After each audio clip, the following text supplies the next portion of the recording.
In this video, we provide the simplest and most accurate explanation of Forsage. By the end, you'll be an expert on this platform and easily be able to explain it to others. But before we get started, please consider subscribing to the channel and hit the notification bell so you'll never miss out on any new content and informative updates. There is considerable confusion surrounding this platform. So what is Forsage, really? It's a peer-to-peer crowdfunding platform that utilizes Ethereum to transfer payments from a contributor to a campaign. Why Ethereum? Because of its support of smart contracts in its protocol. Smart contracts are automated agreements between parties based on an if this, then that set of rules. If you ever logged into a website, you are already familiar with this concept. If you enter the correct password, then the site will grant you access. This contractual feature of Ethereum has endless applications. Any financial, legal, organizational, or procedural matter can be easily automated where human interaction is omitted from the contractual process and the agreement is recorded on the Ethereum blockchain. Forsage is crowdfunding technology, which is similar to Kickstarter, Indiegogo, GoFundMe, and countless others, but far from equal. Traditional platforms regulate campaigns, control funds, and retain a significant percentage fee for providing the service. Forsage, on the other hand, is a direct peer-to-peer or contributor-to-campaign service with zero cost. They do not regulate or control campaigns, and the funds raised can be used for any purpose. In fact, Forsage literally means to give up or relinquish. They generously built the platform and gave it freely to the people. The automated Ethereum smart contract protocol are what establish transparency and decentralized trust between the users. This is crowdfunding 2.0, where these traditional services will soon be reevaluating their business model. And while Forsage is the first to think outside the box in crowdfunding, they certainly will not be the last. With 400,000 campaigns created within the first 20 weeks of their launch, at now a staggering rate of 13,000 per day, to use a Game of Thrones analogy, competition is coming. The most confusion surrounding Forsage resides in fully understanding their platform. What you are looking at is the entire structure of the platform. It is divided into two programs, X3 and X4. The confusion stems from what you can't see from this view, which is what I'm about to explain. First, you will notice 12 levels, or slots, as Forsage calls them, in both of the programs with a specific amount of Ethereum associated with each slot. This ranges from 0.025 Ethereum in slot 1 and doubles each slot up to 51.2 ETH in slot 12. Let's take a closer look at slot 1 in X3. Forsage maintains anonymity with its users through only identifying them with an ID number. Here you see ID number 1, which was the very first campaign launched on the platform in January 2020. At the time of this screenshot, you can see ID number 1 received 66.55 ETH with the associated USD value. Clicking on the right or left arrows scrolls through the various slots. It is this graphical structure with circles and dashed lines that is causing all the confusion. When people see this, they automatically think matrix. And while there are relational connections between contributors and campaigns, Forsage should not be confused with a matrix. The history function holds the key to unlocking the mystery. Next to the up or down arrows, which scroll forward or back in history respectively, you will notice the number 1322. This records how many times this exact structure you are looking at, and nothing more, has been reset. At the time of this screenshot, 5 months have passed since ID number 1 launched their campaign, In other words, it is the 1,322nd reset. You will also notice that ID 2 occupies the first contributor placement. If we click the down arrow, we go back in time one reset. But wait a minute, why is ID number 2 now occupying 2 of these contributor placements, and ID number 352769 is right next to them? Or if we click the down arrow yet again, IDs 2, 352257, and 5 now occupy these placements. What is going on here? If we click the up arrow once on the latest reset, we go all the way back in history to the very first reset screen. If you look at the bottom of this list of contributions, you will see the very first automated Ethereum transaction on January 19, 2020, from ID number 2 to ID number 1 for 0.025 Ethereum, with the associated USD value. Simple enough. But look at this vertical list of IDs. As you work up the list from the bottom, you see ID 2, 3, 4, 5. But wait, where is ID number 6?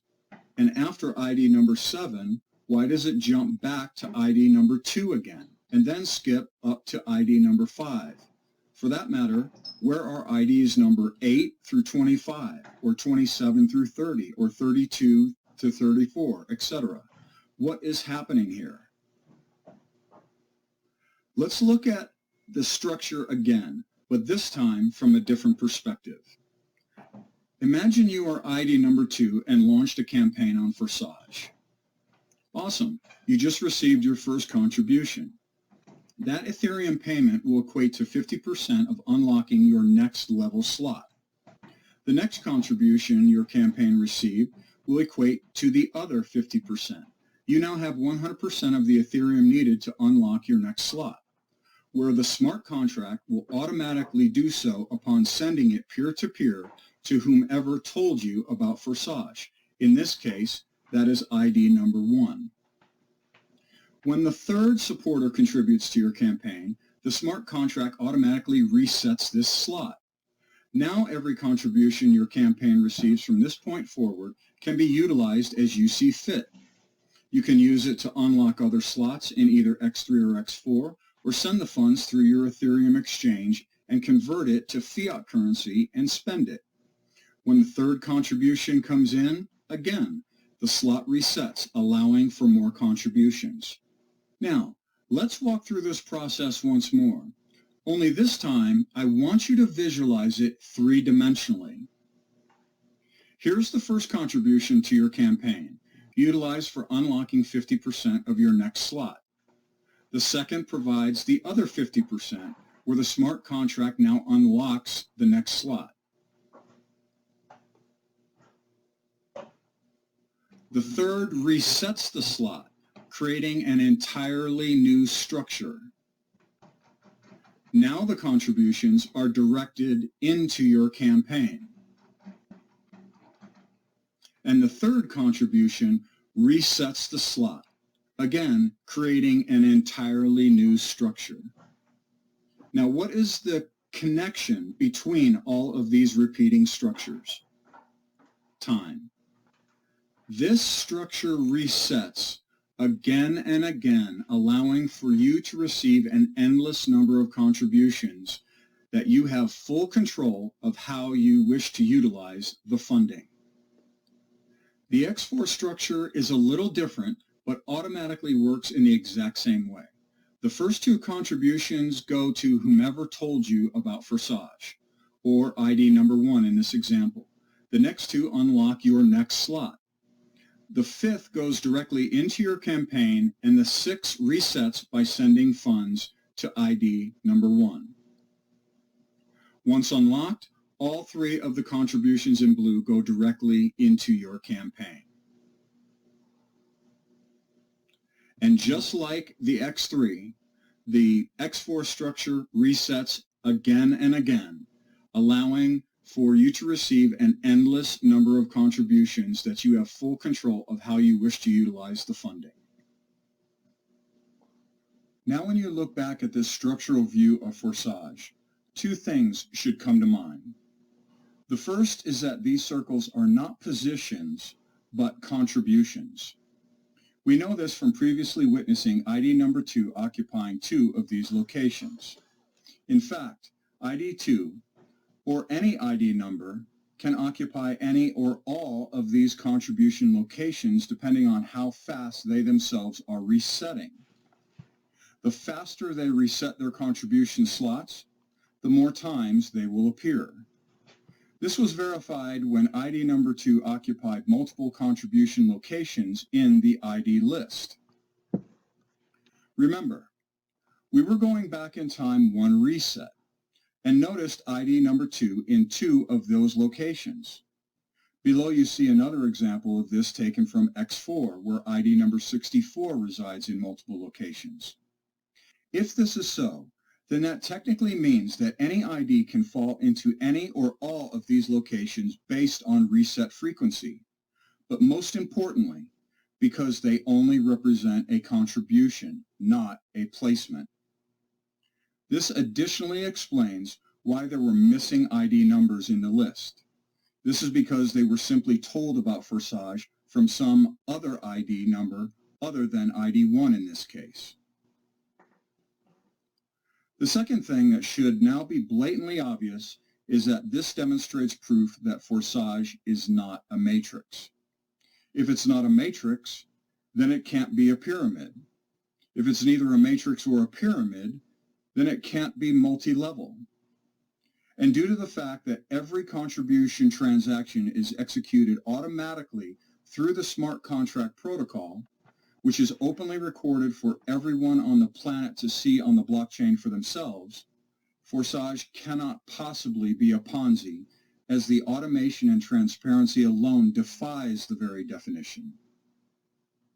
So what is it? Well, now that you are keenly aware to visualize the structure three-dimensionally, the Forsage structure is simply a histogram, which is nothing more than a graphical representation of a data set over time. Or in their case, a more engaging visual way to understand the mundane contribution transaction list over time.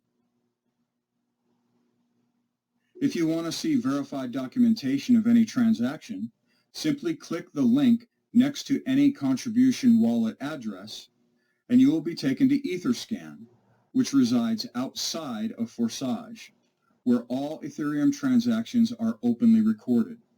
This provides full transparency that every contribution truly is peer-to-peer and completely untouched by human interaction.